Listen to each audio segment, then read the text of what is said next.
안녕하세요. 여러분과 함께하는 약초피디아 곽준수 교수입니다. 오늘은 사성오미의 5번째 시간인데요.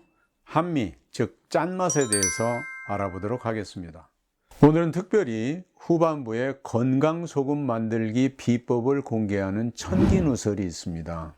끝까지 함께 하시기 바랍니다. 짠맛을 내는 식재나 약재들은 수성의 기운을 가지고 있습니다. 수성하면 물이죠. 물 중에서 가장 큰 바다, 바로 대양인데요. 그 맛이 짭니다. 그래서 수성의 맛을 짜다고 하는 것입니다. 뿐만 아니라 바닷물은 차갑죠, 어둡죠. 그래서 이 수성의 기운이 많은 사람들은 몸이 차가워지기 쉽고, 그래서 얼음에 비유하기도 합니다.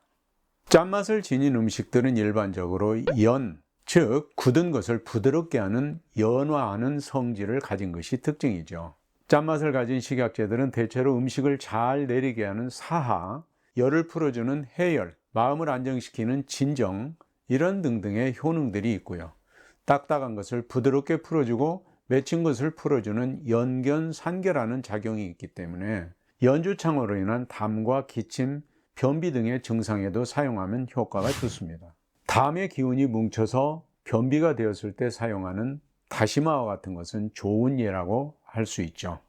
자, 여기서 사례를 하나 들어볼까요? 김장할 때 수확한 배추는 어떻습니까? 뻣뻣하죠. 이 뻣뻣한 배추에 소금을 뿌려 간을 하게 되면 뻣뻣했던 배추가 부들부들해지죠. 이것은 바로 짠맛의 연화하는 성질을 이용하는 것입니다. 또 짠맛은 냉하고 물기를 축적하는 성질이 있기 때문에 마르고 열이 많은 사람에게는 아주 좋은 역할을 하지만 뚱뚱하고 냉한 사람에게는 독이 될 수도 있다는 사실입니다. 자, 이런 맥락에서 본다면 지금 많은 사람들이 성약처럼 먹고 있는 죽염 같은 것도 몸이 마르고 열이 많은 체질이라면 몰라도 뚱뚱하고 냉하면서 살이 많이 찌는 체질, 더구나 위나 장이 냉한 사람이라면 한 번쯤 신중하게 고려하고 전문가의 지도를 받아서 사용하는 것이 좋을 것입니다. 자, 여기서 한 가지 더. 무조건 짜게 먹으면 안 된다 라고 하는 현대의학이나 영양학적 판단은 조금 더 신중한 접근이 필요하리라고 생각합니다. 우리 인류 역사에 있어서 많은 전쟁이 있었는데요.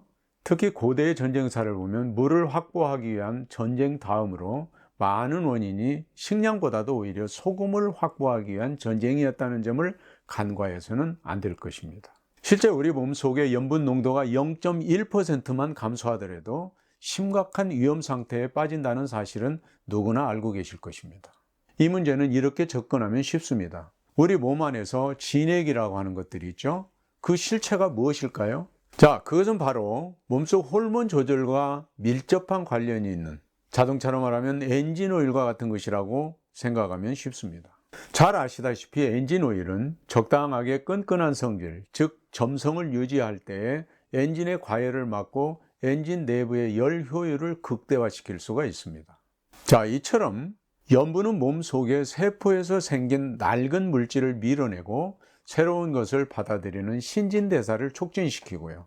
체액의 삼투압을 조절해서 일정하게 유지시키고 산과 알칼리의 평형을 이루게 하는 없어서는 절대 안 되는 중요한 물질이라고 할 수 있습니다.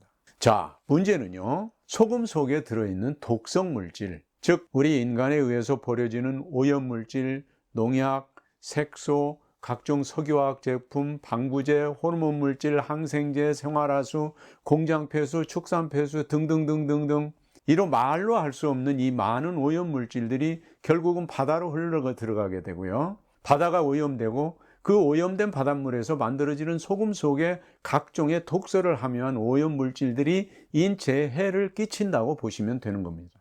실제로 막 사들인 소금 맛이 쓴 것은 바로 간수에 녹아있는 이런 유독 물질 때문이라고 할 수 있습니다. 그럼 어떻게 해야 될까요? 건강한 소금을 먹는 방법. 첫째, 청정바다에서 생산한 천일염을 사서 최소한 3년 이상 간수를 빼내십시오. 항아리 뚜껑 같은 것을 놓고요. 그 위에 강목이나 벽돌을 놓고 그 위에다 소금가마를 올려놓으면 간수가 아래로 쫙 빠져들면서 쓴맛이 전혀 느껴지지 않을 것입니다.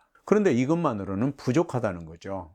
두 번째 방법, 이렇게 간수를 뺀 소금을 고온에서 볶아 주십시오. 간수를 빼낸 소금 속에도 각종의 유해물질들이 다량으로 남아 있고요. 특히 미세 플라스틱이 바다를 오염시킨 현대에 와서는 절대 안심할 수가 없습니다. 소금을 볶는 과정에서 이런 유해 물질들은 태워서 없애는 원리입니다. 문제는 소금을 어떻게 볶는가가 중요합니다. 실제로 집에서 소금을 볶아 보신 분들은 아시겠지만 프라이팬을 가열을 해서 소금을 볶게 되면은 처음에 역한 냄새가 나면서 수분이 날아가고 소금이 검은색으로 변하면서 단단한 덩어리로 뭉쳐질 것입니다. 보통이라면 이런 소금을 꺼내서 곱게 가루내어 조리용으로 드실 것입니다. 이렇게 만든 것이 건강한 볶은 소금이라고 할 수 있을까요? 전통적 방법으로 우리 조상들이 해오던 건강 소금에 대한 비밀은 다음에 공개하기로 하고요. 오늘은 집에서 간단하게 할 수 있는 볶은 소금 만드는 법을 공유하겠습니다. 자, 우선 무쇠솥을 준비하시고요. 3년 이상 간수를 빼낸 소금을 센 불에 달궈진 무쇠솥에 넣고 볶아주는데요. 앞에서 말한 것처럼 검게 색깔이 변하면서 덩어리가 생길 때 멈추지 말고요. 계속해서 열을 가하면서 볶아주면 덩어리가 부서지면서 백색의 가루로 변할 것입니다. 이때까지 볶아주셔야 합니다. 이때 할 수 있으면 온도를 높일 수 있는 대로 최대한 높여주시고요. 가열을 충분하게 해줄수록 좋은 소금을 얻을 수가 있을 것입니다. 오늘은 사성오미의 오미 중에서 한미, 즉 짠맛에 대해서 알아보았습니다. 다음 시간에는 단미, 즉 싱거운 맛에 대해서 알아보도록 하겠습니다. 감사합니다.